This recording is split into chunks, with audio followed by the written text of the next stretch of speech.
Hi, நான் இன்னைக்கு வந்து கேக் பண்ண போகிறேன். இது மாதிரி சக்கரை வந்து ப்ரௌன் கலரில் ஆகணும். ப்ரௌன் கலரில் ஆயிடுச்சு நம்மளுக்கு. இதில் வந்து கொஞ்சம் தண்ணி விட்டு நானே ஃபஸ்ட் டைம் பண்ணுறேன், எனக்கு தெரியாது. பார்ப்போம் கேக் எப்படி வருது. இப்போ இந்த சுகர் சிரப்பில் வந்துட்டு நம்ம கொஞ்சம் நட்ஸ் எல்லாம் எடுத்து வச்சிருக்கோம். நிறைய போடல, கொஞ்சமாக எல்லாம் சேர்த்துக்கிறேன். நான் கொஞ்சமாக தான் செய்ய போகிறேன், ஏன்னா எனக்கே செய்ய தெரியாது. இதான் ஃபஸ்ட் டைம் செய்யறேன், அதனால கொஞ்சமாக தான் செய்ய போகிறேன். அது மட்டும் இல்லை, என் குழந்தைக்கு வந்து ரொம்ப நட்ஸ் போட்டோம்னா அதெல்லாம் எடுத்து சாப்பிடாது, எனக்கு கொடுக்கும். அதனால கொஞ்சம் எங்களுக்கு நல்லதெல்லாம் பிடிக்காது, அதனால கொஞ்சமாக தான் போடுறேன். இது வந்து ஊற வைக்கிறேன். ஊறட்டும். ஆனால் அந்த சீனி வந்து இப்போவே கொஞ்சம் கம்பி கெட்டியாக இருக்கிற மாதிரி இருக்குது. நீ கொஞ்சம் நேரம் கழிச்சு எடுத்து பார்க்கும்போது எப்படி இருக்குன்னு தெரியல. ஊறட்டும். 3/4 கப்பு சுகர் எடுத்துக்கிட்டேன். அது மிக்ஸியில் போட்டு மிக்ஸி ஜார் எடுத்துக்கிட்டு அதில் வந்து கிராம்பு, பட்டை, 2 ஏலக்காய் எல்லாமே கம்மியாக தான் போட்டு, ஏன்னா அப்புறம் கூடி போயிடுச்சுன்னா அப்புறம் ஒரு மாதிரி ஸ்மெல் வந்துச்சுன்னா என்ன பண்ணுறதுன்ட்டு. இப்போ அதை பவுடர் பண்ணது வந்து நம்ம ஆல்ரெடி மிக்ஸ் பண்ணி வச்சிருக்கோம். அந்த ஃப்ரூட்டு நட்ஸ் எல்லாம் அதில் வந்து போட்டு மிக்ஸ் பண்ணிடணும். நான் எந்திரிச்சு வந்து பார்க்கும்போது ஆல்ரெடி கொஞ்சம் கெட்டியாக தான் இருந்துச்சு. நான் வந்து கொஞ்சம் ஆரஞ்சு ஜூஸ் ஊற்றி மிக்ஸ் பண்ணிட்டேன், கொஞ்சம் தண்ணி ஆயிடுச்சு. இப்போ வந்து நம்ம அதை போட்டு பவுடர் போட்டு மிக்ஸ் பண்ணிடலாம். இன்றைக்கி எனக்கு கேக்கு செய்கிறோம்னு ஒரு மைண்டில் ஓடிக்கிட்டே இருக்கும். எனக்கு தூக்கம் கூட வரல மதியானம் சொல்ல.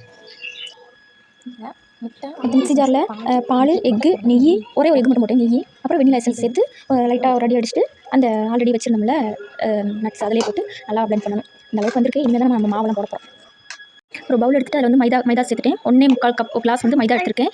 Baking soda, baking powder, cocoa powder எல்லாம் எல்லாத்தையும் சேர்த்து நல்லா மிக்ஸ் பண்ணுங்கள்.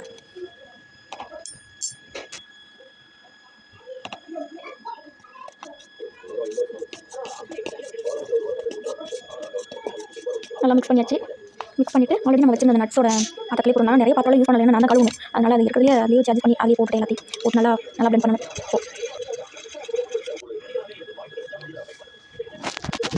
இந்த மாதிரி நல்லா பிளெண்ட் பண்ணுங்கள். பத்தலைன்னா இன்னும் கொஞ்சம், ஏன்னா நான் இன்னும் கொஞ்சம் லைட்டாக தண்ணியாக இருந்த மாதிரி இருந்துச்சு. லைட்டாக கொஞ்சம் எக்ஸ்ட்ரா மாவு ஆட் பண்ணியிருக்கிறேன். என்னோட ஃபைனல் ஸ்டேஜ்க்கு வந்தாச்சு. ஒரு பாத்திரத்தை அதில் வந்து நெய் சுற்றி நெய் தடவி வச்சிருக்கிறேன். நெய் தடவி நம்ம அந்த பாத்திரத்தில் மிக்ஸ் பண்ணி வச்சிருந்ததெல்லாம் எடுத்து இதில் நல்லா ஊற்றிட்டு மேலே வந்து டூட்டி ஃப்ரூட்டிலாம் போட்டு மேலே வச்சிருக்கேன். மேலே வச்சுட்டு அடுத்து குக்கர் எடுத்து அதில் வந்து மேலே கொஞ்சம் உப்பு தூவி மேலே வந்து பாத்திரத்தை எடுத்து வச்சாச்சு. நீ ஒரு 20 நிமிஷம் வந்து பார்ப்போம் எப்படி இருக்குதுன்ட்டு. ஒரு 20 நிமிஷம் வந்து பார்த்தேன், அப்போ ரெடி ஆகலை. சூப்பராக ரெடி ஆயிடுச்சு. ஐயோ, என்ன நினைச்சா எனக்கு ரொம்ப பெருமையாக இருக்குது.